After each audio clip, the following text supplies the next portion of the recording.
All right. So let's proceed. The topic is about why the Uthman radiallahu burned the Quran, and that's just essentially the compilation. How did the compilation take place? So what triggered this idea was just a recent discussion that I was having. It's basically under a video on the under this video. I commented that it's easy to refute, and you can find this comment here. So I say it's easy to refute, and the person says, "Do it if you can." And then I said, let people see my refutation, so no point. And then I said, shall I debunk the first point for you? And a random person said, yes, please. So then I said, okay, I'll basically do it.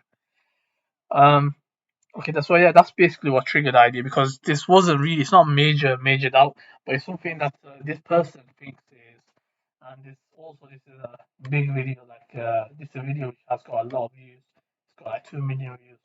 So I thought, might as well just address it, address one of the points, and just to show you how weak of the points that these guys have. So, like in the start of the video, this guy he says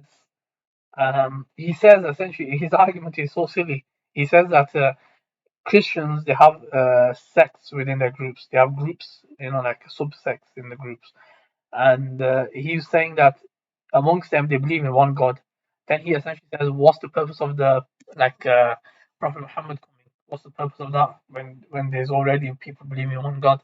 And then he implies that Islam is also like a sect of its Christianity, but he doesn't show any evidence.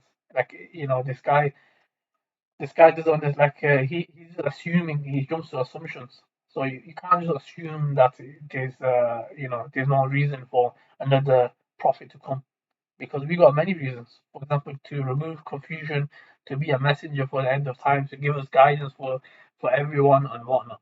So there's many reasons why another prophet should come, which is Prophet Muhammad, which has come, and he's the last messenger. Okay, so let's proceed. So let's hear his claim, and then we will debunk it. And by the way, he speaks Arabic, so just look at the subtitles, and that should suffice. القصة ديت مليانة أخطاء كتير. زي إيه؟ زي إن عثمان لما حب يعمل المصحف الجديد بتاعه حرق حاجتين، المصاحف التانية اللي الناس عملتها في كذا دولة تانية وقالوا إن هي ديت الآيات اللي نزلت على محمد. الآن عثمان جمع المصاحف، بعد أن جمع المصاحف قال يعني ما سواها يحرق. وحرق الأجزاء اللي كانت من المفروض إنها مكتوبة من أيام ما كان عايش محمد. بعض الصحابة لم يعجبوا هذا الأمر، وهي مسألة اجتهادية، اجتهد عثمان في إحراق باقي المصاحف. يعني عثمان حرق الأصول زي جلد المعيز وورق النخل وورق الشجر اللي كانت مكتوب عليه آيات من القرآن، ودي حاجة لوحدها تشكك أي واحد. So he said that alone should make anyone doubt the intention of Uthman. بيفكر انت ليه تحرق الأصول اللي هي لا تقدر بثمن، واللي انت بنيت عليها المفروض المصحف بتاعك، الأصول اللي هي المفروض كانت مكتوبة من أيام ما كان عايش محمد. دي تعتبر أقوى دليل عندك، بل هي في الحقيقة الدليل الوحيد على ان القرآن القديم أو الآيات القديمة مش مختلفة عن الآيات الجديدة اللي انت حطيتها في المصحف بتاعك. انت ليه تحذف الأصول دي اللي لو كانت النسخة الجديدة اللي انت عملتها من القرآن مختلفة عن النسخة اللي المفروض انها كانت موجودة من ايام محمد؟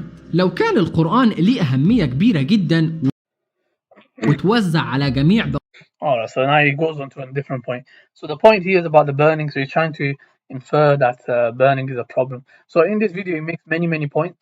But the issue is that when you mention many points, and it's very easy to make many points. Just saying that Uthman burned the Quran, and so now it's problematic, and it only takes 5 seconds to do that. But to actually dispel that, you have to go to history, you have to go to narrations, you have to explain the situation, context, and that takes a bit more time. So that's what we'll be doing today. It's going to take a little bit more time than just making a claim. So let's go through one of the basically these books. So this is a Quranic science playlist. I'm going to attach it to the description where you can find this, and you can study this, because it's very important for Muslims to study their their sources and to understand what is the Quran, how is it preserved. If you don't know how it's preserved, if you don't know information about it, then people will just put doubts in you. So to remove the doubts, just make sure to see this playlist. You can cover it in 30 days. It's about 30 videos. You can also check this book out. It's really good. It's called Quranic Sciences by Mufti Taqi Usmani. I've attached that too as well. And I've also attached this one, The History of Quranic Text, which has been recommended by many people, such as the historians, Adnan Rashid and some other people. And even scholars as well, they recommend this book. So yeah, these will be attached to the description box. Now let's get to the point. The point is, during the Prophet's lifetime, how he collected it was, in a summary, right? How he collected it was he got his scribes to write it down on different parchments, on different materials, leaves, and these kind of things. And they wrote it, and so these things were separate.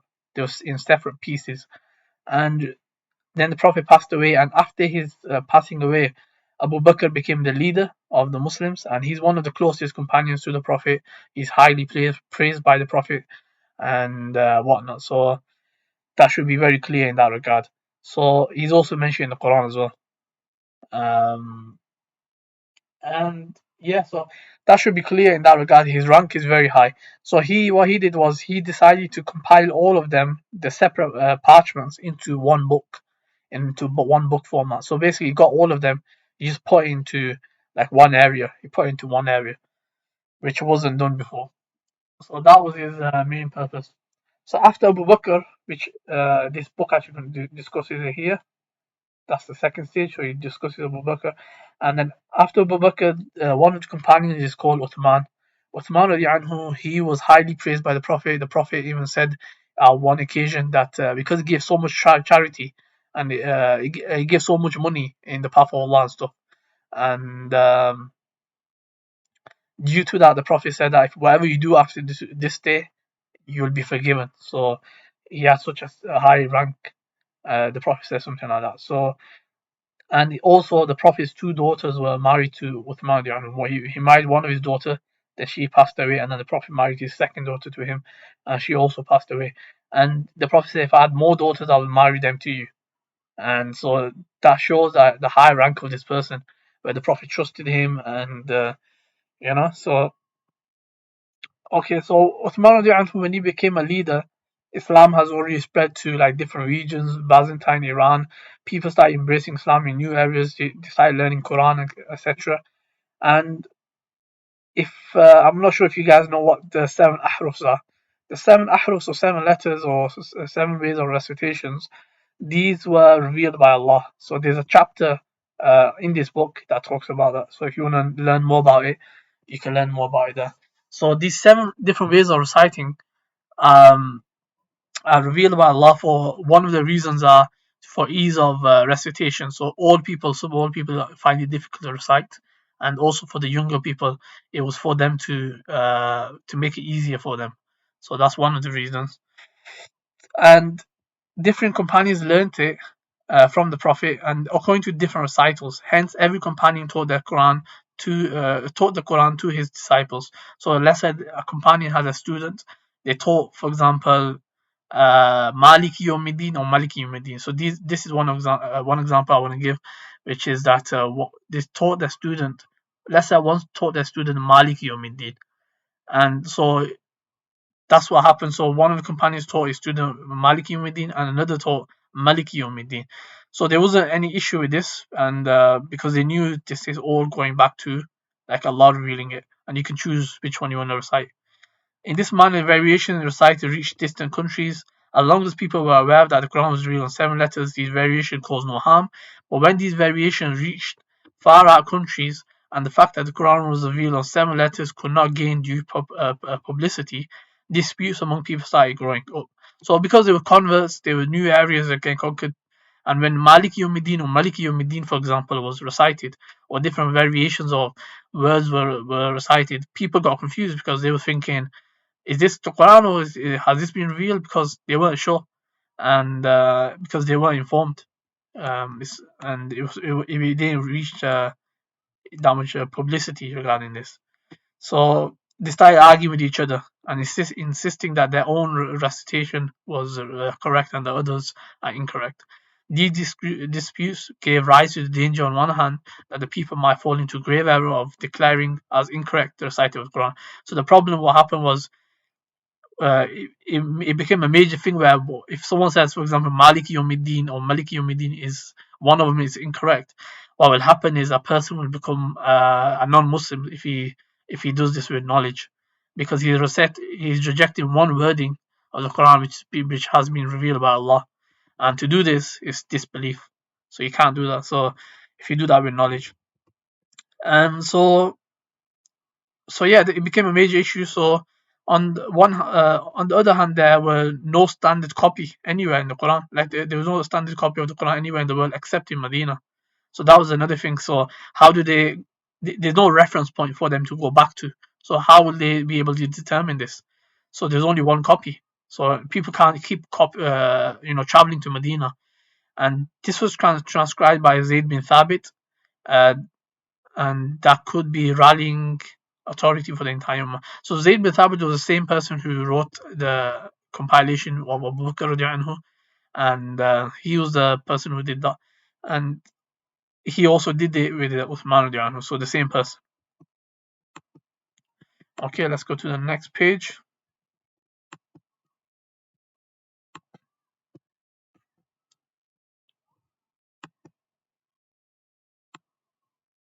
So since other copies were written individually, and in them there was no provision to incorporate all the 7 versions of recital, the only reliable method to resolve these disputes was that transcripts incorporating all the valid recitals be disseminating throughout the Islamic world. So the people who had their own copies, they wrote it according to let's say they just wrote like Maliki Yawmiddin. So that one recitation, that's all they wrote. But they didn't write Maliki Yawmiddin. So they just wrote their own particular recitation or way of reciting it. And so what Uthman who wanted to do was incorporating all the valid recitals to be within the same Quran, and so they can both be read. So Maliki Yawmiddin and Maliki Yawmiddin both can be read. So this was disseminated throughout the Islamic world, and through them it could be decided as to which recital is correct. So it'll be a reference point where people, let's say there's a debate, is it Maliki Yawmiddin or Maliki Yawmiddin? They'll go back to that Quran, they'll check, and both of them can be accommodated. So that was the method, And Uthman anhu accomplished this remarkable feat during the period of his caliphate. We learned the details of this achievement through an account. So here they just discuss a story where one of the companions comes and he says there's people disagreeing, and we don't want them to disagree, just like the Jews and Christians did about their holy book. And Uthman anhu then decided to go ahead with to compiling it, making a standardized version. So Uthman anhu, he also sensed the danger in Medina. There was a person in Medina also he was informed about. So let's see if there's some more details.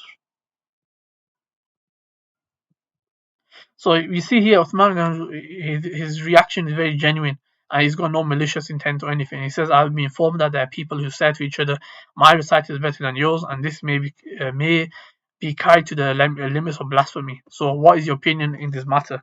So you see, what he did was, I think you guys missed this part. What he did was he consulted the companions. He convened a meeting with the companions and he consulted them. So he had a meeting with the companion. He didn't just make this decision out of his his own. He didn't do it out of his own. So he consulted the companions, and the companions agreed. Basically, they asked his opinion. Well, what do you think we should do? And then he said, my opinion is that we should unite everyone on one transcription so that no difference or division may occur. The companions approved and supported his view. So consequently, Uthman anhu gathered people together and addressed them. You are living so close. So he addressed them here that you're living so close to me, and you're differing. Imagine the people are far away. So he discusses that, and then he says, therefore, let everyone join together to prepare a copy of the Quran to follow, which should be obligatory for all. For this purpose, Uthman anhu sent a message to Hafsa, requesting her to let him have the holy transcripts of Quranic texts prepared during Abu Bakr's time. So he's using the actual manuscript that was during Abu Bakr's time. He promised that these would be returned to her after they had been copied down. She sent them to him. He then formed a group of 4 companions comprising Zayd bin Thabit ibn Zubair, Abdullah ibn Zubair, Sa'id ibn al-As, Abdurrahman ibn Harith bin Hisham.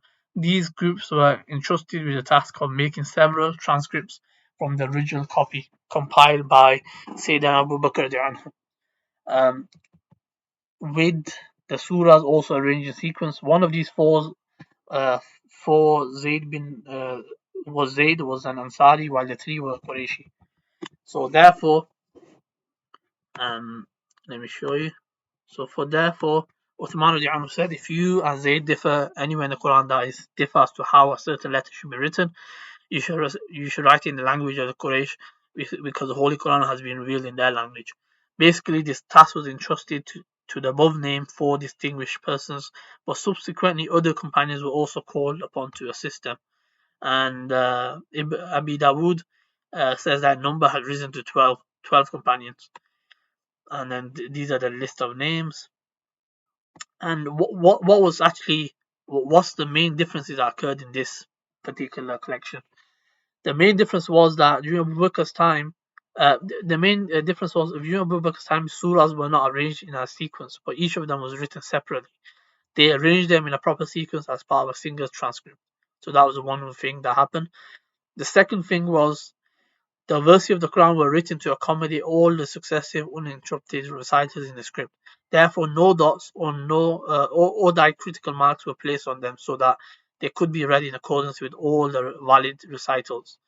For instance, they wrote, for example, this line and a sin, ra, ha, alif, in order that it could be read both as nanshuruha and nunshizuha. So they both can be read, because both these recitals are correct and they're revealed by Allah. Up to that time, there existed only one single copy of the Holy Quran that was complete, authentic, standard, and collectively attested by the entire Ummah. They prepared several transcripts of this freshly written copy of the Quran. It is generally believed that Sayyidina Uthman got 5 transcripts prepared, but Abu Hatim has stated that a total of 7 transcripts were prepared. Of those, 1 was sent to Mecca, 1 to Syria, 1 to Yemen, 1 Bahrain, 1 Basra, and 1 to Kufa, and 1 was preserved in Medina. In order to accomplish this task cited above, these eminent companions basically kept before them the transcripts that were written during the time of Abu Bakr. But as an added precaution, they adopted the same method that was employed by Abu Bakr. Consequently, individual transcripts prepared by different companions were once again brought together, and it was yet another collation with these that the new transcripts were prepared. And here they talk about how a verse was found with a companion, and just some information like how to explain that and whatnot. So after having several of these standard transcripts of the Holy Quran prepared, Uthman anhu got all the other manuscripts individually prepared by companions burnt, so that all transcripts of the Quran become uniform in terms of script, incorporation of accepted recitals and the sequence of surah, leaving no room for any differences. The entire Ummah acknowledged this achievement of Sayyidina Uthman with admiration, and all the companions extending their full support in this venture. Only Abdullah ibn Mas'ud anhu was somewhat unhappy about it, and he says the reasons of which have been mentioned in Discussion of 7 Letters. So if you go to that chapter, you'll find it there. And I've read that chapter. Pretty much what they're saying is he was unhappy because he was not part of the meeting and he wasn't really consulted. However, he's not required to be consulted, you see, because there's other companions there, so he doesn't need to be consulted. But he didn't like the idea that he was consulted, so that's one of the reasons why he was not happy about basically giving up his own manuscript. So said nothing about. So you see a statement from one of the companions, the 4th Khalifa Ali radiallahu anhu. He says, said nothing about Uthman radiallahu anhu except what is good for him. By God, whatever he did in connection with the transcription of the Quran was done in the presence of all of us and with our advice and counsel. So that should be clear in this regard, like how he was prepared, how he was. There was a consensus. All of the entire Ummah acknowledged it, and Yeah, so that should be clear. So what I'll do is, as a final thing, I'll play a video which actually explains it a bit more detail. It's only 5 minutes, around about 5 minutes long, and then after that we'll conclude. Yep, let's get started. The question that many people ask us is, why did the third caliph of Islam, Uthman, why did he burn all of the Qurans of his reign and his empire? And this is viewed as being something sacrilegious, something that shows that there were Qurans that were somehow wrong. This is a cultural misunderstanding, because from the Islamic tradition, when you burn the Quran, you're not disrespecting it. In fact, this is the way to respectfully dispose of it. It's the exact opposite from the Western tradition. Our religion teaches us that when you have a copy of the Quran that is now used too much, it's worn, it's torn, you have to dispose of it, you don't just throw it in the trash. That's disrespectful. You disintegrate it. They didn't have paper shredders back then. So how would they disintegrate the Quran? Well, they would simply light a fire to it and burn it, because they didn't want people trampling on it. They didn't want people throwing it in the trash can. They wanted to get rid of the sacredness of the Quran in a manner that is not intentionally disrespectful. And this is a cultural difference. When Western traditions hear of burning books, they think of sacrilege, they think of angry mobs chanting. But the burning of the Quran is not done in that type of philosophy or mindset. The burning of the Quran was done to respectfully dispose of unofficial recensions of the Quran. In fact, what happened was, after the death of the Prophet Muhammad, peace be upon him, the Quran was compiled within 2 years after his death. And so the official compilation took place when every single one of the major companions of the Prophet, peace be upon him, were still alive. But this official recension of the Quran was not made obligatory upon the entire caliphate, upon the entire Islamic nation. And people would simply copy with their own hands any copy that they had. And obviously human errors occurred. Obviously when you have 6th, 7th, 8th generation copyists, anybody at home who knows how to read and write is just copying the Quran, obviously errors are going to creep in, and there's no question that there were variances, spelling mistakes. Another problem that occurred at the time was that the script of the Arabic language had not yet been fully developed, and so one letter or one symbol could represent multiple letters. Yet another problem is that many of the people could not read and write proficiently. Yet another problem was that spelling had not yet been standardized. Even us here in America, if we read a book written 300 years ago, 200 years ago, we're going to find spelling differences. So you can imagine, in a society that's very Bedouin in nature, very illiterate by and large, the religion is coming in, educating the people, you're going to get a lot of variations, and people began noticing this is just not right. But we have an official Quran, we have the official recension that was done by the first caliph. So the third caliph, Uthman, made a very simple decree, and he said, look, anybody who wants a copy of the Quran has to copy it directly from the master copy. And to facilitate this, Uthman made a number of master copies from the original one, and he sent one master copy to every major city in the Islamic province, and this master copy was kept in the grand mosque of the city. And from then on, anybody who wanted a Quran was free to go to the master copy and copy it directly from the original copy that was in the main mosque of the city. Therefore, when this was done, Uthman then said, anybody who has a private collection, anybody who has his own handwritten Quran that's 7th, 8th, 9th generation away, you need to dispose of it. And how is it disposed of? The way that you dispose of Qurans is you burn them. And so everybody, there was no hue and cry, everybody voluntarily agreed, this is a great idea. Why shouldn't we go directly to the source? Why shouldn't we go directly to the official Quran? And so everybody agreed, and therefore the people's Qurans were compiled by the authorities. They didn't go house to house searching for them. They didn't go confiscating. It was a voluntary move, and everybody agreed because it makes sense. Everybody understood the problem, that you're going to get scribal errors, you're going to get punctuation marks, you're going to get all of these problems unless you go directly to the original. So the Caliph Uthman standardized the copies of the Quran, and therefore from his time up until our time, there has never been two copies of the Quran that are different even in one letter or one word. And this is because of the far-sightedness of the Caliph Uthman, and it's something that we're forever grateful for. And really, Muslims are very humble and very proud and very grateful to God that they're the only religious group that can with so much authority say that their scriptures really have been preserved authentically as their prophet intended them to be, in the language of their prophets. Hardly any other religion can say this. Even Judaism and Christianity, they're not really preserved in the language of their prophets.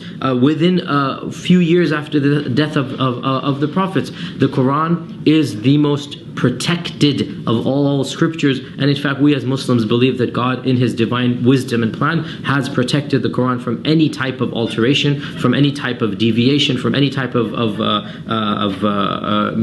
miswriting, because the Quran tells us that God has revealed this Quran and He is going to protect it. And we believe that the Caliph Uthman's actions were actions that are very logical, very reasonable, and they ensured the protection of the actual script of the Quran.